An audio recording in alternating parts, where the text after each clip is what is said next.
Hello everyone, Storm 11 here. Today we'll be tracking a low pressure system to be developing along this stationary front that can bring a flash flood threat for parts of Oklahoma and Arkansas, all the way up into parts of Indiana, Kentucky.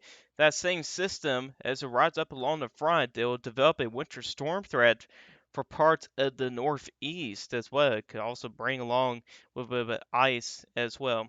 At the same time, this system will bring in some more strong storms and some can be severe across parts of Oklahoma, Arkansas, Texas, Louisiana, Mississippi, even get into parts of Alabama, Georgia, and the Florida Panhandle as well. So we're going to get started with the NAM model, and as you can see here, um, really anywhere from parts of eastern Oklahoma all the way up into parts of Kentucky, we are be experiencing some rain. It'll be widespread. That could develop some flash flood issues, which we'll talk about that in a little bit. There is some severe weather going on across parts of Oklahoma. The main threat of this will be damage to winds. There will be some hail as well. There is a low end tornado risk as well. It's a 2%. So it's pretty low, but it's non zero. So you have to watch for that as well. You'll start to see this low here develop on this front here. You can see here, we got 1010 millibar low. It's a pretty weak low, but it is bringing a decent amount of rain along with it as well, and that's going to sort of increase that flash flood risk. Look what happens here. Cold starts to interact some cold air on the north side. You got a high pressure system that's going to bring in that colder air from the north here, and so that's going to help, and that's going to interact with that moisture on the northern side. And hey, look at this. You got some snow out there. And there is some ice going to be mixed in with it as well. There's going to be a warm air loft really between the rain and snow line in between. With that little bit of warm air loft, you could see a wintry mix, sleet, and even some freezing rain as well. So we do have to pay attention to that as well. You can see here from the NAM, it's not a very strong low, but with that combination of that cold air and some moisture, you can see a pretty good snowfall event for the Northeast. Could see several inches of snow up across some of those regions as well. So let's take a closer look here. So different side here, just a different view here. You can see here, here's your low pressure system right here. And those red colors there, that's freezing rain. Actually, no, the purple colors I believe is freeze rain, if I'm correct there. But either way, it's a wintry mix, either freeze rain or sleet. Um, but all this blue colors here, that is snow, and it can be moderate to maybe heavy at times out there as well. You can see it pretty much covers most of the New England states. Not really the only areas that's not really going to be covered is really parts of southern New York, Connecticut, Rhode Island, even for parts of Massachusetts. But eventually, for you guys, we'll see a transition to snow here later on as well after that system does pass through. How much snowfall could we be talking about? Well, checking out the NAM here, it does show some at least 6 inches of snow in the purple colors, but in those higher elevations, we could see up into the double digit amounts as well. So it's not a huge winter storm. Really, you're talking about several inches of snow. Meanwhile, the higher elevations could see most of the snow. But you're probably talking about a general maybe as low as 4 inches to maybe as high as 8 inches of snow. And the higher elevations could be up to 10 inches of snow. And then again, in those higher elevations, so really for northern New York, Vermont, New Hampshire, even again to parts of southern Maine, could see the bulk of the action there. And like I said, with that freezing rain potential, it does pick up on some ice accumulations, and it seems like it's mainly in the higher elevations in New York, Massachusetts, and Connecticut. And typically these malls are overdone when it comes to ice amounts, so it's probably more likely to be lower than what it's showing here. But then again, it'll be enough ice to cause some issues, especially on the roads. Just a very little bit of ice can put a glaze of ice, and then it can be slippery. It may not look like it, the roads will be slippery. It may look like they're wet, but in reality, it's ice. So we do need to watch for that as well. So if you're going to be traveling on the roads, certainly have to be careful with that as well. And there's so much sturdiness with the if this will be an ice storm. Really, you need a quarter of inch of ice to have an ice storm. Even with a quarter inch of ice, really the only impacts would be the roads, The sidewalks will be slippery. There'll be a glaze of ice on the trees. It may do minor tree damage, but power-wise, it should not really affect much weight with the power or anything. So ice won't be too much of a major issue. It's just the travel will be the main concern out there as well.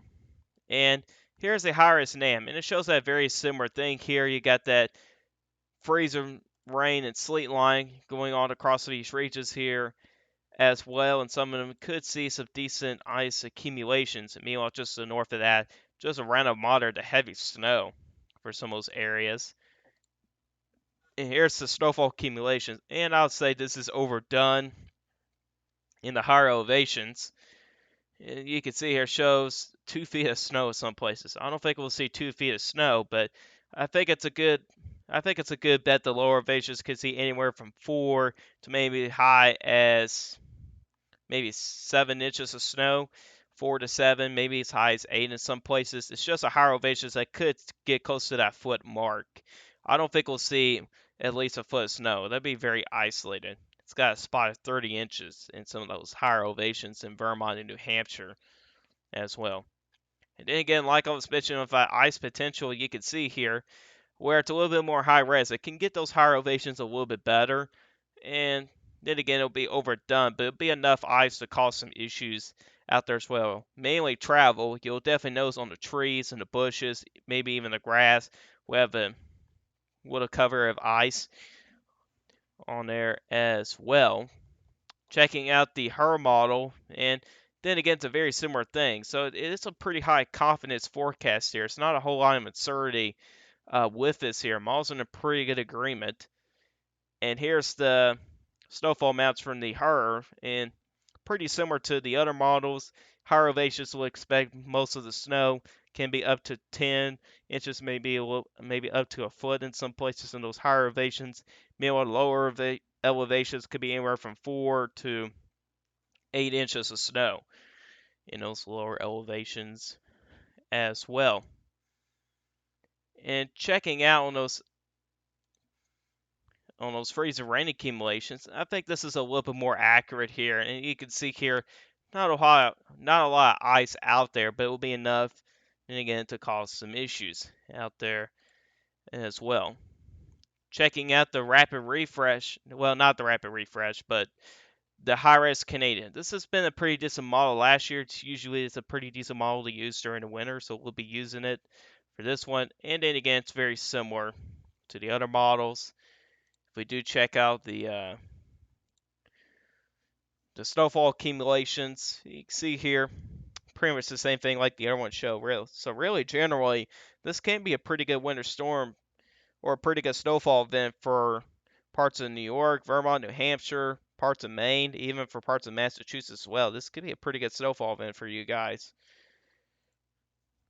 And here's the freezing rain accumulation. It's not really as high res as some of the other models, but you can see here with some of those higher elevations could see some decent ice amounts as well. We're probably talking about maybe max of 2/10 of an inch of ice could be your max accumulation. But then again, it'll be enough to at least cause some travel issues out there as well. So that's why I wanted to mention it. But here's the National Weather Service forecast, and you can see here, like I was saying here, probably a general 4 to maybe as high as 8 inches of snow in the lower elevations. Higher elevations could expect the highest amounts, which is not very impressive here in those higher elevations here.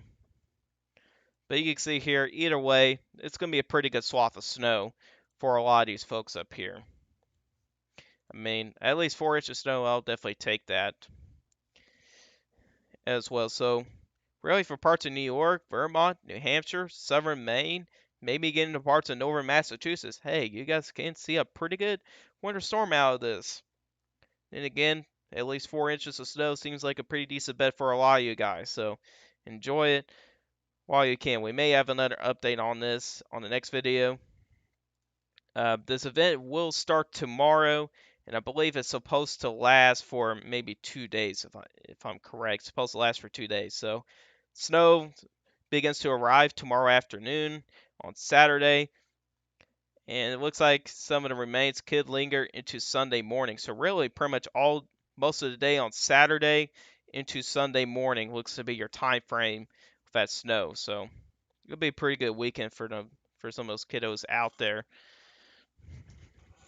as well, which of course is probably getting closer to Christmas break at the same time too.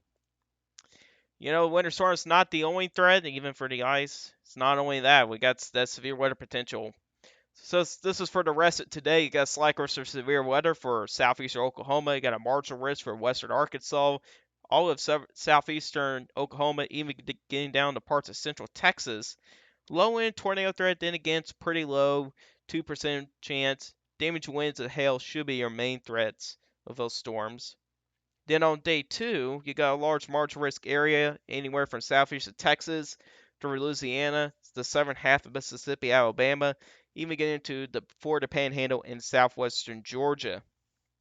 There will be some instability and a little bit of wind to work with, so that could get some organized storms to get going. And really, your main threat is going to be damage winds, so tornado threat should stay pretty low.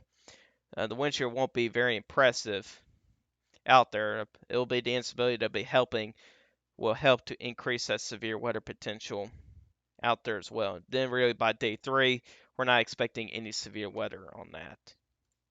Last thing I want to mention about is the flash flood threat. It's really goes through tonight, and the bullseye is looking to be eastern Oklahoma and northwestern Arkansas. That's where we have that moderate risk for flash flooding. Could see several inches of rain in those areas in there before this event is over with. But even in areas in the slight risk, really anywhere from northeastern Texas up into southwestern Indiana, western Kentucky, uh, that's where we can also see that it will increase flash flooding potential as well. And unfortunately, it's hitting some of those areas that do not need any rain right now, which is the bad news about this setup here. Here's a herd model for pretty much for the rest of the event here, and you can see here could be talking about additional maybe 1 to 2 inches of rain. Some areas could see isolated higher amounts, which it does show 3 to 4 inches in some places. But I think for most folks, it's going to be maybe additional half an inch to maybe 2 inches of rain. That's probably what your additional amounts are probably going to look like before this is all said and done. So really, if you live really anywhere from southern Indiana, western Kentucky into southern Illinois, southern Missouri, the northern half of Arkansas into southeastern Oklahoma, be aware that there could be some flash flooding issues um, later tonight and probably into tomorrow morning as well. But anyways, guys, that's all for you guys today. Hope you guys enjoyed this video. If you guys like this video, hit the like button. If you like my channel, hit the subscribe button. Hit the bell notification so you never miss an upload. If you got some questions about this, put in the comment section down below. Alright, you guys questions, and I'll see you guys in the next one. Goodbye.